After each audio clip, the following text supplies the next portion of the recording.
Hey friends, what's up and welcome to another session of English literature. So friends, as you can see in the screen that I am discussing about The West Wind by Percy Bysshe Shelley. Friends, in the previous session, I have discussed about the explanation of the Canto I of Ode to the West Wind.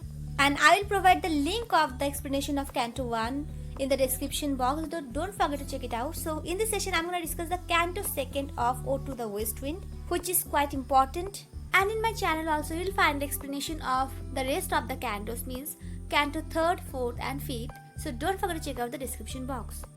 So let's start discussing it. Okay, one important thing before starting discussing the Canto 2nd, in a nutshell, let's know about Canto 1. So in the Canto 1, Shelley is basically brings out the destructive qualities of the west wind as well as the preservations of the west wind. When the west wind drives away the decayed leaves from the trees, then it acts as a kind of destroyer, and when the west wind drives the ripe autumnal seeds underground, only to germinate the seeds in springtime, and that's why the west wind acts as a kind of preserver. Okay. So Canto 2 is quite important because each of the lines in Canto 2 have their own symbolic significance. So we have to understand each of the lines. So let's start. At first I'm going to read the first three lines. Thou, on whose stream meet the steep sky's commotion, loose clouds like ours, decaying leaves are shed, shook from the tangled boughs of heaven and ocean.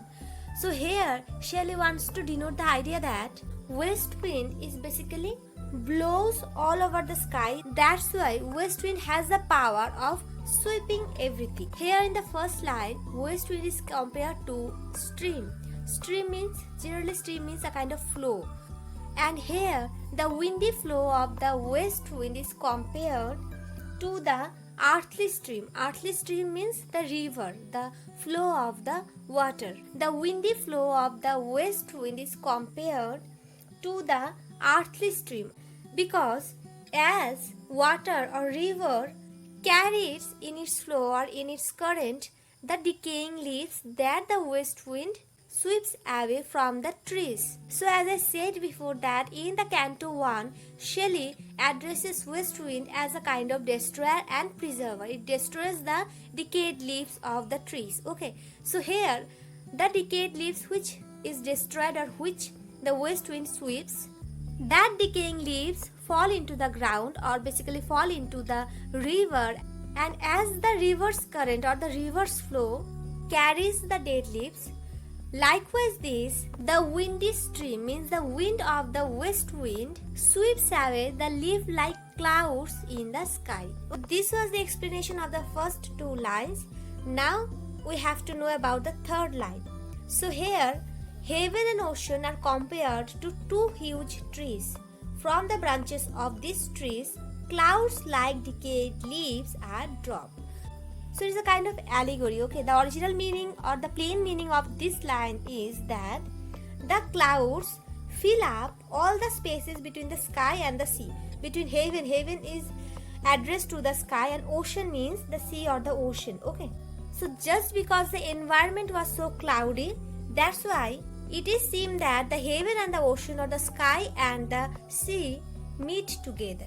There were so much clouds in the sky, and the clouds are seen in such a way as if they came down from heaven to land. So it is like that. Okay, so now let's read the next lines. Angels of rain and lightning, they are spread on the blue surface of thine airy surge. So as in the previous line the poet was talking about the clouds, so in this line, angels of rain and lightning, the poet basically wants to say that the clouds are the messenger of rain and lightning. Basically, when we see too much clouds in the sky, then it is clear that it's time for rain and lightning, right?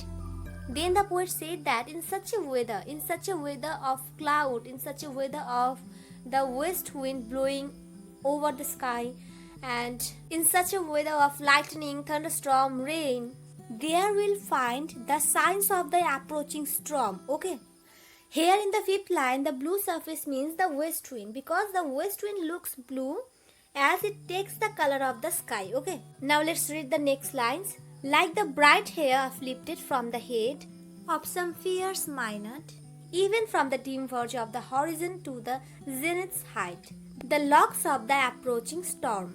Zenith means the highest point of the sky. So here in the line 7, Minot means some wild, fierce looking women who were the worshipper of the Greek god of wine. So from this point it is clear that the reference of Minot is taken from Greek mythology. Okay. So according to Greek mythology, this type of women who were called Minot, they do not brush their hairs. So here the poet wants to say that the clouds or the approaching storm are like the Minots' unbrushed hair. The clouds go vertically all the way through the sky from the horizon to the highest point of the sky. So if we take the lines from the later part of the line number 4, means they are spread from the locks of the approaching storm, then its meaning comes like, because of the west wind from the horizon to the highest point of the sky, there we'll find the wavy clouds which were looking like the uplifted hair of the miners. So I think these lines are clear. Okay, so now let's start explaining from the last portion of the line number 9. Thou dirge of the dying year, to which this closing night will be the doom of a vast sepulchre, vaulted with all thy congregated might, of vapors from whose solid atmosphere black rain and fire and hail will burst. Oh, here!